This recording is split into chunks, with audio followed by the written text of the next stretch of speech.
Hermanos, tengan todos muy buena tarde. Es un privilegio estar una vez más en la presencia del Dios Todopoderoso. Venimos, hermano, a clamar misericordia, a humillarnos en una condición de pobreza espiritual, de reconocimiento de la dependencia que tenemos de Dios, en un reconocimiento de la dependencia que tenemos de la Escritura. Vamos a orar, vamos a ponernos a cuentas, vamos a invocar el nombre del Dios Todopoderoso para poder accesar a su presencia con libertad. Amén, sabiendo que Jesucristo a la diestra del Padre intercede por cada uno de nosotros. Así que le invito a usted, hermano, que ya está ahí, que por favor incline su rostro, cierre sus ojos y oramos. Amén. Padre, esta tarde estamos delante de tu presencia dándote gracias, Señor Dios Todopoderoso, Padre de misericordia. Estamos ante tu presencia, Padre, pidiéndote perdón por todas aquellas actitudes, pensamientos, acciones. Tú conoces, Dios Todopoderoso, lo más íntimo del corazón del hombre. No hay nada que se pueda ocultar de tu presencia. Por tanto, Padre, venimos a pedirte perdón por todo enojo, por toda ira, por todo resentimiento, por toda altivez, por todo orgullo, por toda soberbia, por cualquier obra de la carne, Padre, en la que hoy hayamos incurrido voluntaria o involuntariamente. Quizá ni cuenta nos damos muchas veces de las palabras que salen de nuestra boca, pero venimos, Padre, pidiéndote perdón y suplicándote que la sangre de Jesucristo sea vertida sobre nuestras vidas, Padre, y que seamos limpiados de toda contaminación, y que tu palabra, que es como un agua que nos lava, nos vaya desprogramando y arrancando de nosotros, Padre, toda conducta que a ti no te agrada. Gracias, Señor Jesucristo, por interceder ante el Padre por nosotros, considerando que en el tiempo breve que estuviste en tu condición humana, pudiste comprender esta naturaleza carnal en la cual habitamos temporalmente y en la cual somos constantemente seducidos, atraídos, seducidos, engañados, hasta que finalmente somos envueltos por toda artimaña del diablo, Padre, la cual reprendemos en esta tarde en el nombre de nuestro Señor Jesucristo. Padre, por favor, que tu Espíritu Santo pueda venir sobre cada uno de nosotros, trayendo a memoria que tu palabra dice que somos templo, somos morada, somos habitación de tu Espíritu, y que el Espíritu que tú has puesto en nosotros nos anhela celosamente, Padre. Así que, Espíritu Santo, ven sobre nosotros.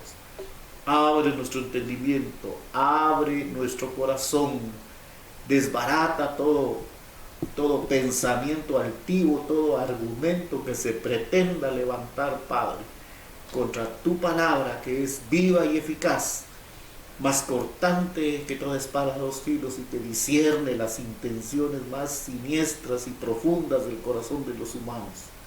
Que esta tarde podamos, Padre, con sencillez de corazón, instruir conforme a la medida que tú nos has dado, Padre, porque tú enseñaste a tus discípulos conforme a la medida de lo que cada uno tenía.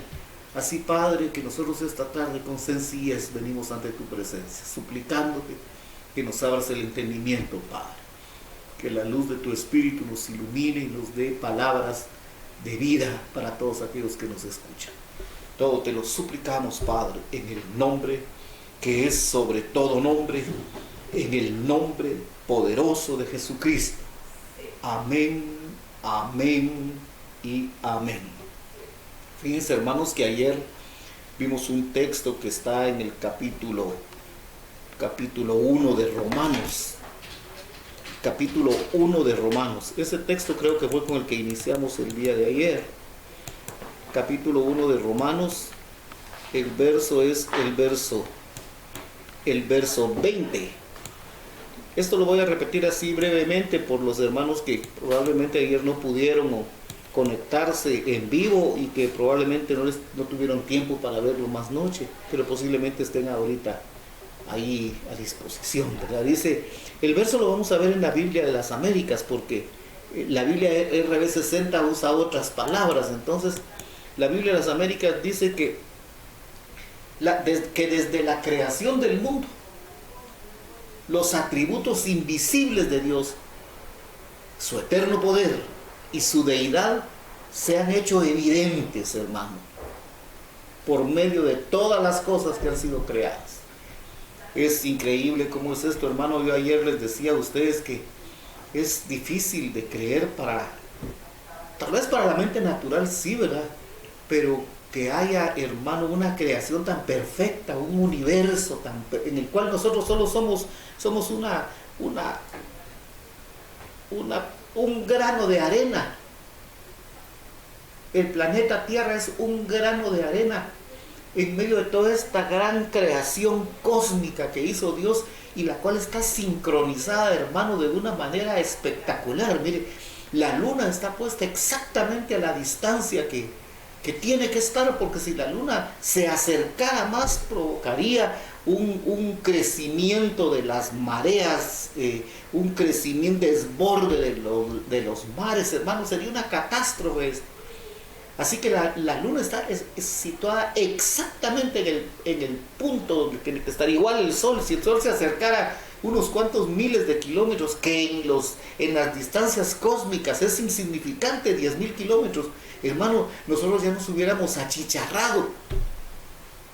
Pero todo lo creó un Dios, hermano, que tiene control absoluto de todas las cosas. Por eso dice el verso que son los atributos de Dios, y nosotros mencionamos 3 atributos de Dios ayer que son intransferibles, y estos atributos son la omnipresencia, la omnisciencia y la omnipotencia. Dios es todo poder, Dios es todo presencia, y Dios lo sabe todo. Dimos una definición ayer que la sacamos del diccionario.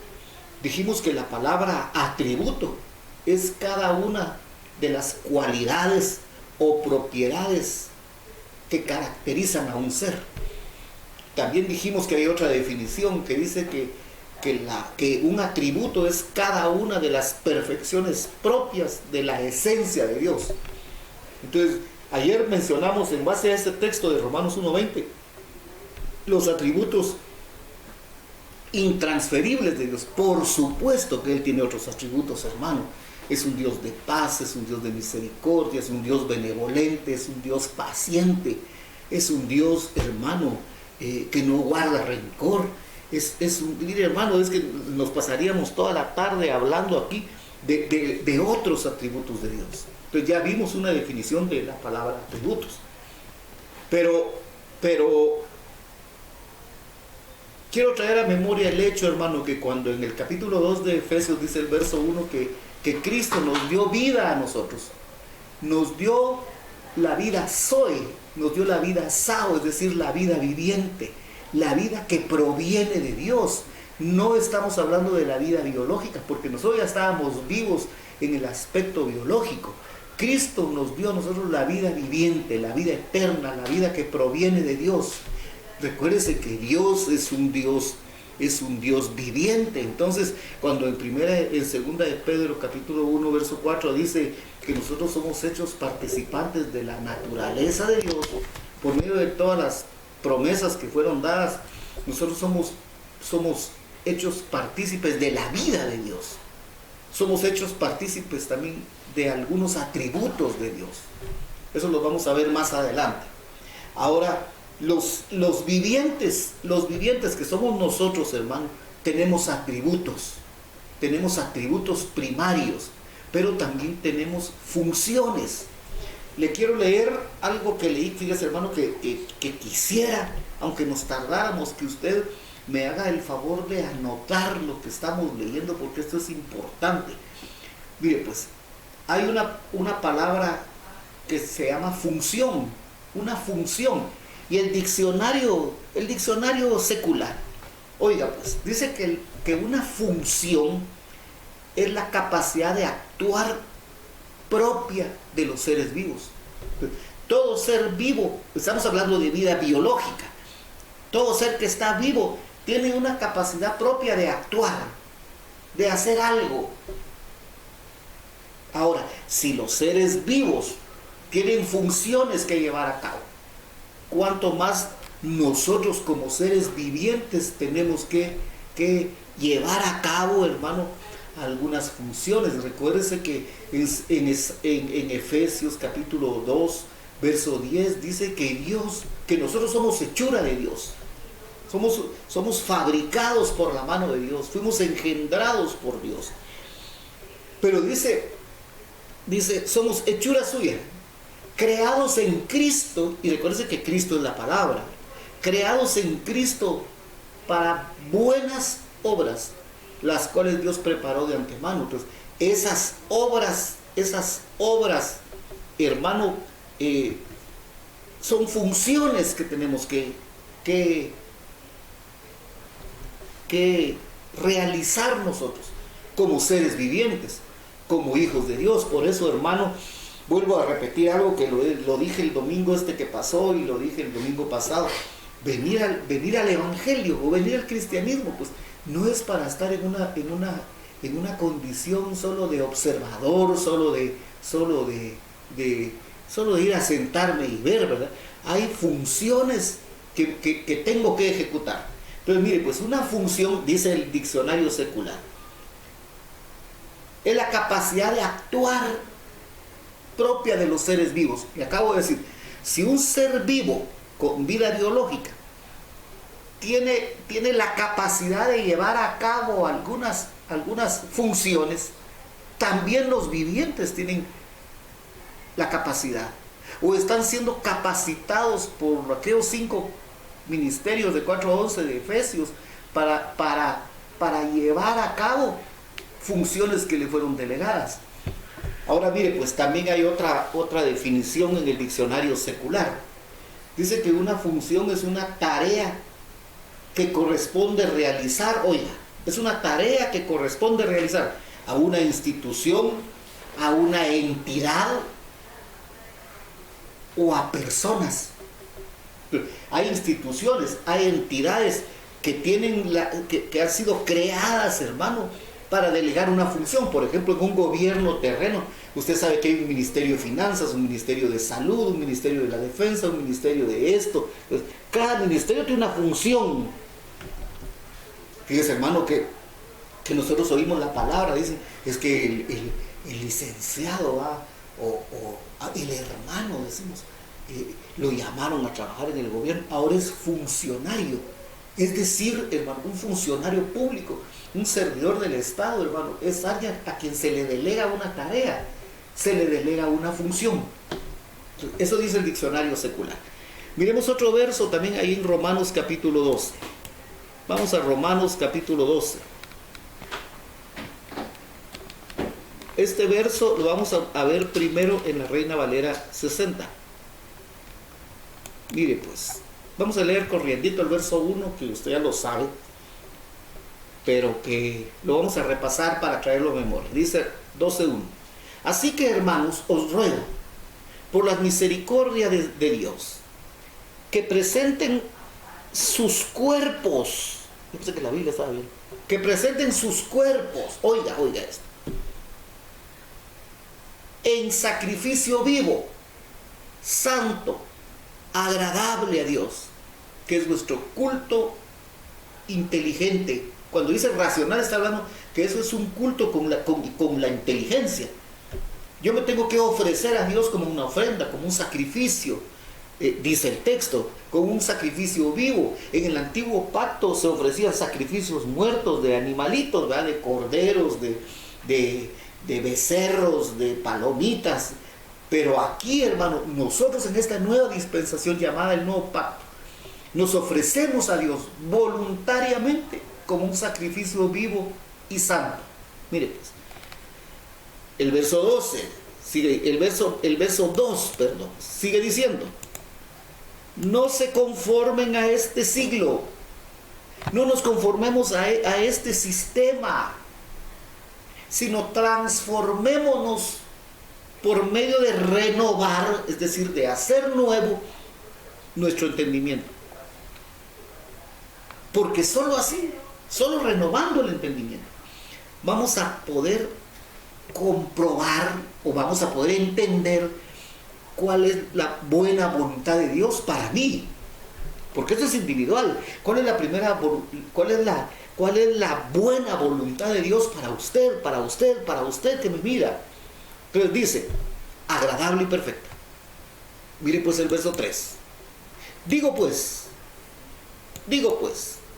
por la gracia que me es dada, a cada uno, mire pues, lo que yo le decía, yo tengo que entender, a base de renovar el entendimiento, cuál es la buena voluntad de Dios para mí y para usted. La voluntad de Dios para mí no es la misma voluntad de Dios para usted o para usted o para usted. Mire pues, porque dice, por la gracia de Dios que me ha sido dada a cada cual que está entre vosotros. Oiga, que no tenga más alto concepto de sí que el que debe tener. Es decir, hermano, yo como pastor no me puedo sentir que soy un personaje que está en un nivel por encima del suyo. Al contrario, un ministro, hermano, y eso es lo que a veces cuesta entender, un ministro es un servidor. Como así es lo mismo. Mire pues, a la gente le cuesta entender que un funcionario público es un servidor. Es un servidor. Un ministro, un funcionario de Dios, un ministerio primario, un funcionario de Dios, no debe tener un concepto de sí más allá del que debe tener. Hay que pensar con cordura, con inteligencia. Mire el verso 4. Mire pues, ese es el verso que me interesa. El verso 4. Ya vimos la palabra, mire pues, ya hablamos de los atributos de Dios. Atributos de Dios que son intransferibles: su omnisciencia, su omnipresencia, su omnipotencia. Vale. Pero así como hay atributos, que también hay atributos de los hijos de Dios. También hay atributos de los vivientes. Los vivientes, hermano, también tienen funciones. Es decir, tareas que llevar a cabo. Tanto colectivamente como individualmente. Ahorita le voy a aclarar esto. Ahora mire el verso 4 de Romanos 12. Porque de la manera que en un cuerpo, se recuerda que ayer vimos unos textos, hermano, que por ejemplo le voy a traer a memoria Efesios 1, 22 y 23, dice que la iglesia es su cuerpo. Podríamos parafrasear eso. Porque de tal manera que en la iglesia tenemos muchos miembros. Estoy parafraseando el texto. El texto originalmente dice, porque de la manera que en un cuerpo tenemos muchos miembros, porque de la manera que en la iglesia, que es el cuerpo de Cristo, según Romanos 1, 22 y 23, tenemos muchos miembros, muchos hermanos. Oiga pues, dice, no todos los miembros tienen la misma función. Usted ya sabe que es una función. Según el diccionario secular, según el diccionario de la RAE, de la Real Academia Española de la Lengua. Entonces, no todos los miembros tienen la misma función, porque no es lo mismo la función de un santo, de un apartado, que ha sido llamado, hermano, a ser capacitado por alguno de los 5 ministerios primarios. No es la misma función la de un santo que la de un llamado. Pero tampoco es igual la misma función de alguien que ha sido llamado para perfeccionar a los santos. No es la misma función de alguien que es cuerpo de Cristo. Ahora, el cuerpo de Cristo, cada uno en particular, tiene una función.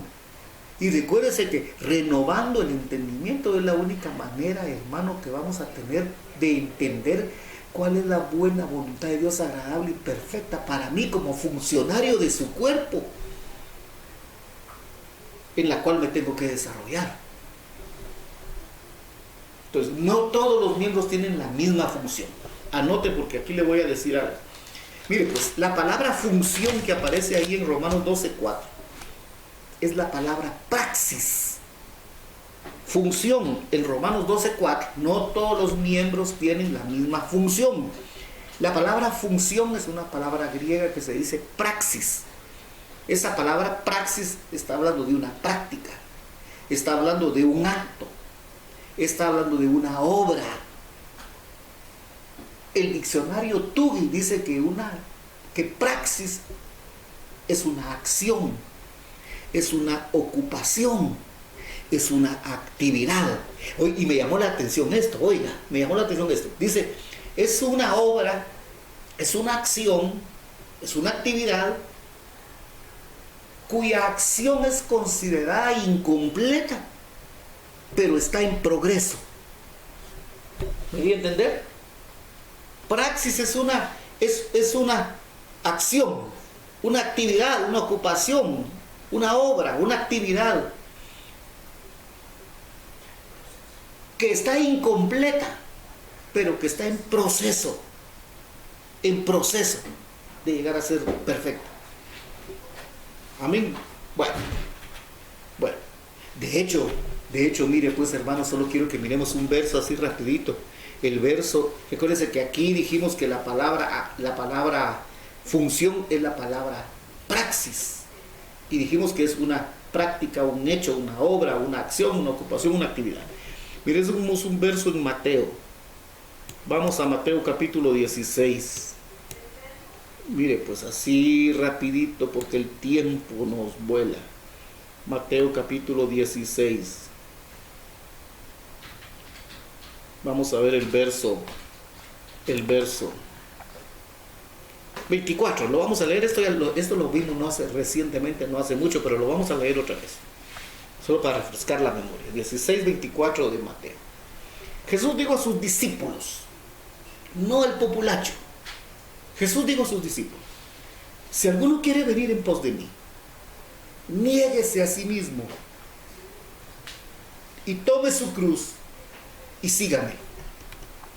Porque todo el que quiera salvar su vida, ¿se recuerda que eso acabamos de hablar? El que quiera salvar su vida. Y dijimos que ahí la palabra vida no es soy ni esado, está hablando de la vida secular. Mire pues, de su vida suya. Y dijimos que esa palabra su es un artículo que denota posesión. ¿Ve? Eso lo dijimos hace poco, ¿se recuerda? Su es un artículo. Mi, tú, su, mi carro. Tu carro. Su carro. Esos artículos que son neutros, mi, tú, su, hermano, son indicativos de algo que es propio. Entonces dice, si alguien quiere salvar su vida, ¿va? Hermano, mire, pues nosotros tenemos que considerar el hecho de que nuestra vida no nos pertenece.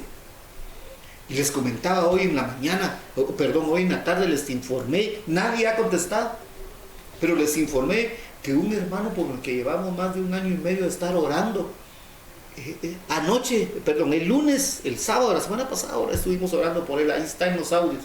Y hoy en la mañana vi a la esposa y le pregunté, mírele cómo siguió, no digo el nombre por cuestiones éticas, pero ustedes sí saben de quién estoy hablando. Le dije, mire, ¿cómo está? Y me dijo, se murió, me dijo.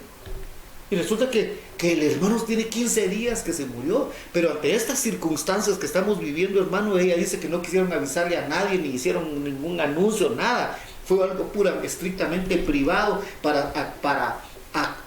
mire pues, hermano, para adaptarse a los lineamientos, a las instrucciones que ha dado el Ministerio de Salud, porque no queríamos problemas de índole legal, dijo. Para cosas que corresponden al mundo terrenal, a lo secular, ahí somos obedientes, porque sabemos que va a haber una sanción si violentamos normas. Se recuerda que le mandé hoy unos versos de Mateo capítulo 5, 17, 18 y 19. ¿Se recuerda? Va, sigamos leyendo pues. Verso 26. ¿Qué aprovechará el hombre si ganare todo el mundo y pierde su alma? ¿O qué pagará? ¿O qué recompensa dará el hombre por su alma? Verso 27. Mire pues.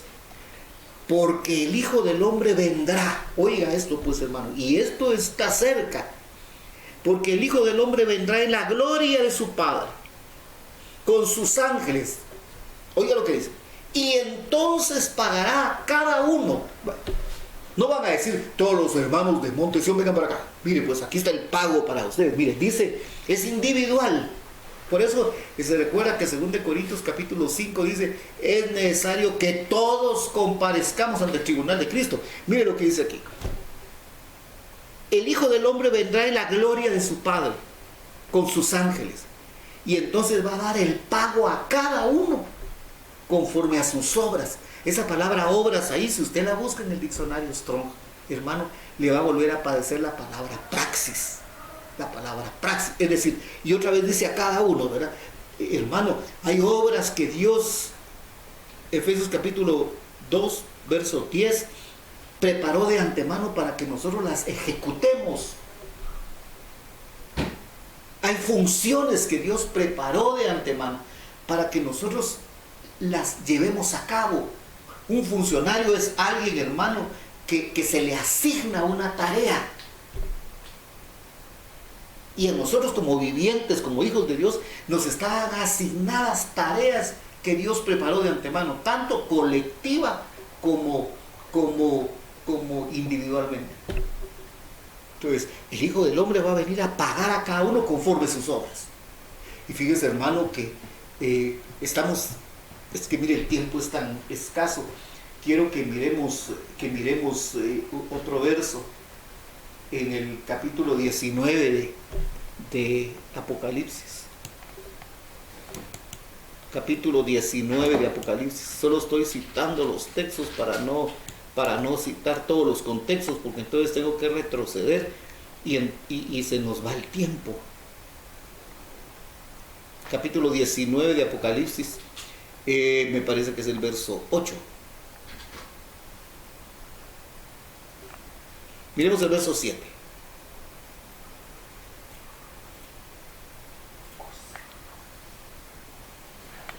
Miremos el verso 5. Es que eso dan ganas de leerlo todo, hermanos, pero arranquemos en el 5, porque si no voy a decirle, bueno, miremos el 4, miremos en el 5. Y salió del trono una voz que decía, del trono de Dios sale una voz que dice, alaben a Dios, todos sus siervos y los que le temen, así pequeños como grandes. Cuando dice pequeños y grandes no está hablando de muchachitos chiquitos y de gente de 60 años, ¿verdad? No está hablando de eso. Está hablando pequeños y grandes, ¿verdad? Lo vamos a ver otro día. Verso 6. Y oí como la voz de una gran multitud, como el estruendo de muchas aguas y como la voz de grandes truenos que decía, aleluya, porque el Señor nuestro Dios Todopoderoso reina. Verso 7. Gocémonos y alegrémonos y démosle gloria, porque han llegado las bodas del Cordero y su esposa se ha preparado. Mire el verso 8. A la esposa, se le ha concedido que se vista de lino fino. Y mire lo que dice el verso, hermano. Porque el lino fino, no cree usted, hermano, que a todos nos van a poner un gabán blanco de lino finísimo. Mire lo que dice. Porque el lino fino, el lino blanco y resplandeciente, son las praxis justas de los santos. Es decir, porque el lino fino es las acciones justas de los santos. Las acciones justas de los santos, hermano, no es que usted le ande dando de comer al bolito, o que usted le reparta dinero a un viejito que se para en la esquina bajo el semáforo. Porque, mire, pues el lino fino son las funciones que los apartados para Dios cumplieron con ejecutar. El lino fino son las funciones que los apartados de Dios, que los seleccionados de Dios, que los que han sido creados en Cristo Jesús para buenas praxis, para buenas acciones, para buenas obras, llevaron a cabo. Y le voy a mencionar una función que usted y yo todos tenemos que llevar a cabo, pero tal vez el domingo, la otra semana, hermano, nos vamos adiestrando poco, dije adiestrando, no sé la palabra, nos vamos a ir adentrando, porque esto no es solo de que yo decido, pues. Vamos al capítulo 5 de Mateo. Espero estarme dando a entender. Mateo capítulo 5. Mire pues, aquí hay una función que Dios preparó de antemano para que nosotros caminemos en ella. Dice Mateo capítulo 5, verso 14. Mire pues, dice Mateo 5, 14. Usted y yo somos la luz del mundo. Mire pues, aquí hay una función, hay una praxis que usted y yo tenemos que cumplir, ¿verdad? Ejecutar, sí o no. Porque recuérdese que dijimos, hermano, en Mateo capítulo 16, verso 27, que el Hijo del Hombre viene con sus ángeles a darle a cada uno el pago por lo que hizo, por las acciones que ejecutó, completas, no a medias, o que nunca las arrancó. Mire pues, aquí hay una función, dice: usted y yo somos la luz del mundo. Una ciudad asentada sobre un monte no se puede esconder. Verso 15. Dice: ni se enciende una luz y se pone debajo de un cajón, sino sobre el candelero, y alumbra a todos los que están en casa. ¿Para qué se enciende una luz? ¿Para qué se enciende una luz? Una luz se enciende para iluminar un lugar que está oscuro. Mire pues, ahora dice el verso 16, mire pues, mire el verso 16, aquí está la función, dice: así alumbre vuestra luz delante de los hombres. Aquí hay una función. Usted y yo, hermano, tenemos la función, tenemos una tarea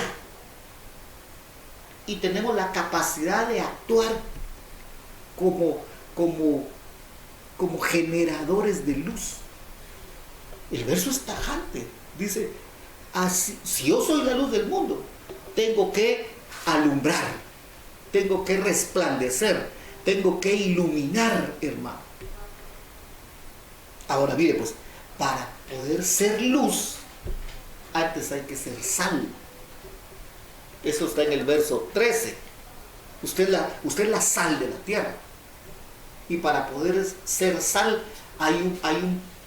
mire pues, las funciones son el resultado de poner en marcha los atributos. Ya vimos los atributos de Dios, ¿verdad? 3 atributos intransferibles: la omnisciencia, omnipotencia y la omnipresencia. Ahora le voy a leer así rapidito porque el tiempo se nos fue. Miremos uno pues. Vamos a ver un atributo de los vivientes. Mire pues, dice: bienaventurados los pobres en espíritu. Usted tiene que tener el atributo de ser pobre de espíritu. Mire pues, hermano, no está hablando de que no tener nada material, de no tener 2 pares de calcetines. Está hablando de pobreza espiritual. La pobreza espiritual no es otra cosa, hermano, que reconocer yo que soy incapaz, separado de Dios, de echar a andar en mí las funciones para las que he sido delegado.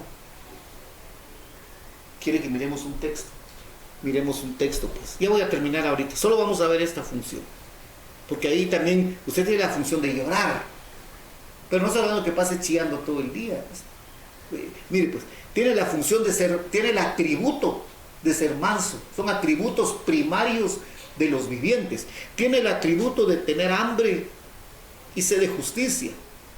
Tiene que tener el atributo de ser misericordioso. Si su Dios y Padre es un Dios de misericordia, un Dios misericordioso, nosotros tenemos que reproducir, hermano, la imagen de Dios, la imagen de Jesucristo. Nosotros tenemos que ser consubstanciales con la naturaleza divina. Entonces vamos a ver un texto. Leímos el 3, dice: Bienaventurados los pobres en espíritu. Vea, ahí va a haber algo. Bienaventurados los pobres en espíritu. Vamos a Isaías. Vamos a Isaías. Vamos a leer el verso, creo que es el verso 2. Miremos el verso 1, pues. Reina Valera 60. ¿Ah? Isaías 66, verso 1.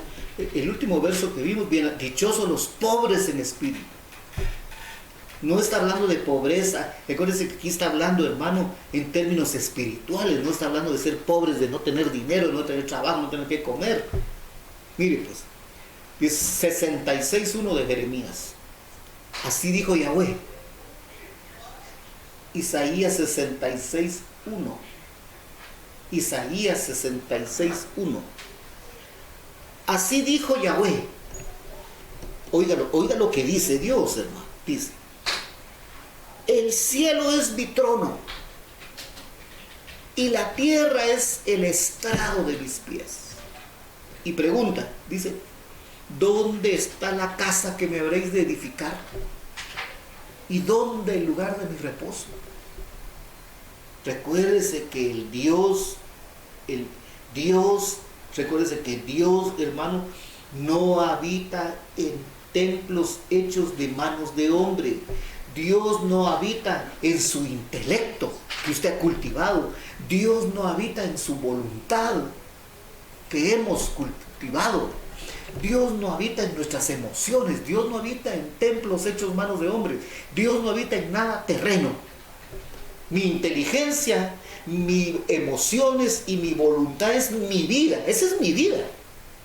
Porque mi voluntad no es la misma voluntad suya. Mis emociones no son las mismas emociones suyas. Yo no me hubiera casado con la mujer que usted se casó, ni usted se hubiera casado con la que yo me casé, porque las emociones, los afectos, los gustos son personales de cada quien. Entonces dice Dios: ¿dónde está la casa que me habréis de edificar? ¿Dónde está el lugar de mi reposo? Dios no habita en templo hecho de manos de hombre. Entonces Dios quiere habitar en esta casa, en este templo. Mire pues, ahora dice el verso 2. Mire el verso 2. Mi mano hizo todas estas cosas. Cuando dice mi mano hizo todas estas cosas, está hablando del cielo y de la tierra. El cielo es su trono, la tierra es el estrado de sus pies. Verso 2. Mi mano hizo todas estas cosas, y todas las cosas fueron hechas. Ahora mire lo que dice, pues. Porque yo no habito en templos hechos de manos de hombres. No habito en el cielo ni en la tierra. Dice, y sigue diciendo. Mire pues, pero miraré, dice. Venimos de Mateo 5:3. Si usted quiere ser templo de Dios y que la presencia de Dios more en usted, hermano, hay que ser pobre de espíritu. ¿Pero qué es ser pobre de espíritu? Mire lo que dice este verso. Pero miraré a aquel que es pobre y humilde de espíritu. Y mire lo que dice, hermano. ¿Quién es el pobre? ¿Y quién es el humilde de espíritu? El que tiembla a la palabra. Ahora mire pues, hermano, pongamos los pies sobre la tierra. Nosotros temblamos ante la palabra. Nosotros tenemos temor, tenemos respeto de la palabra. Ese verso, espero que sea la misma que tengo en esta aplicación que la que tengo en una Biblia de papel por ahí. Este mismo texto, si me ayuda, Jonathan, porque mire lo que dice aquí. Pero miraré a aquel que es pobre y humilde de espíritu y que tiembla mi palabra. Miremos ese mismo texto en la Reina Valera actualizada. El mismo Isaías 66.2 en la Reina Valera actualizada, versión 2015. Oiga lo que dice. Pero a este miraré con aprobación. Allá solo decía, pero miraré a aquel que es pobre y humilde de espíritu y que tiembla mi palabra. Mire esta versión, que interesante. Pero a este miraré con aprobación. A este miraré con aprobación. Mire pues, hermano, el Padre aprobó a Jesucristo en su conducta. Recuérdese que lo que se nos narra de la vida de Jesús fue a partir de los 30 años a los 33 años. Pero toda la vida anterior de Jesús, toda su vida secular, hermano, agradó al Padre, agradó al Padre. Por eso se recuerda que se oye aquella voz que dice: este es mi Hijo amado, en el cual me complazco. Pero eso, hermano, no crea usted que cayó del cielo. La conducta, las acciones, los hechos de Cristo, hermano, habían provocado, hermano, la aprobación del Padre. Mire lo que dice la versión: ¿a quién mira Dios con agrado? Al que es humilde y contrito de espíritu, y que tiembla ante mi palabra. La definición de la palabra, la definición de la palabra temblar, la vamos a ver la otra semana o la vemos el domingo. Miremos el mismo verso, hermano. DHH. DHH.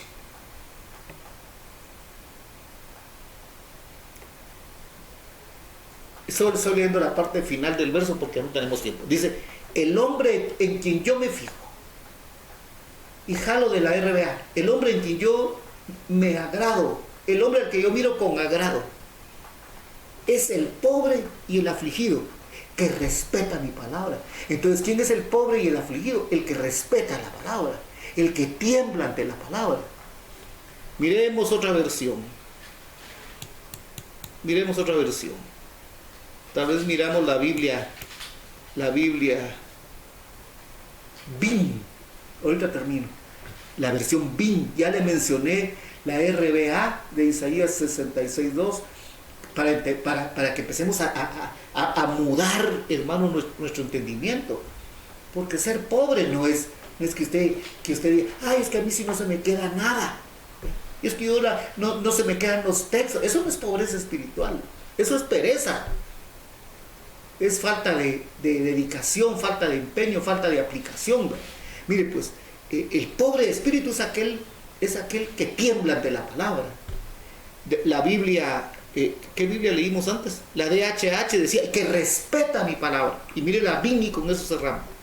Dice: sin embargo, a este miraré con aprobación. Oiga, Biblia BIN: al que es pobre y contrito de espíritu, que se ocupa de mi palabra. Entonces, vuelvo a insistir en algo que he dicho durante los últimos 10 años, hermano. ¿Cuánto tiempo ocupa usted y ocupo yo en el estudio? Mire, pues, en la lectura, en el estudio y en la meditación de la palabra. Le mencioné 3 cosas. Dice: a este miraré con aprobación, al que es pobre y contrito de espíritu, y que se ocupa de mi palabra. Le vuelvo a preguntar, y esto lo dejo en el ambiente, para que usted deje que el Espíritu Santo empiece a redarguirnos, hermano, porque ese es el propósito de la instrucción de la Escritura, que el Espíritu Santo nos redarguye. Pero ¿cuánto tiempo ocupamos nosotros, usted y yo, cuánto tiempo ocupamos en la lectura, en el estudio y en la meditación de la palabra? Amén. Padre, gracias en el nombre de Jesucristo, tu Hijo amado, por el privilegio que nos concediste de acercarnos a tu presencia, Padre. Decíamos al principio, conforme a las capacidades de cada quien, conforme a la dedicación, al estudio, a la meditación de la palabra. Tú vas a ir abriendo, Padre, el entendimiento nuestro. Y yo reconozco delante de ti, Dios Todopoderoso, que seguimos siendo indolentes, apáticos, que tenemos poco respeto, que le damos poco tiempo, Padre, a tu palabra. En el nombre de Jesucristo, despiértanos a nosotros que dormimos, para que nos pueda alumbrar la luz de Jesucristo, y a la vez podamos nosotros ejercitarnos en la función de alumbrar en medio de estas generaciones perversas y malignas en las cuales nos ha tocado vivir. Gracias, Dios Todopoderoso, en el nombre de tu Hijo amado Jesucristo. Amén, amén Amén.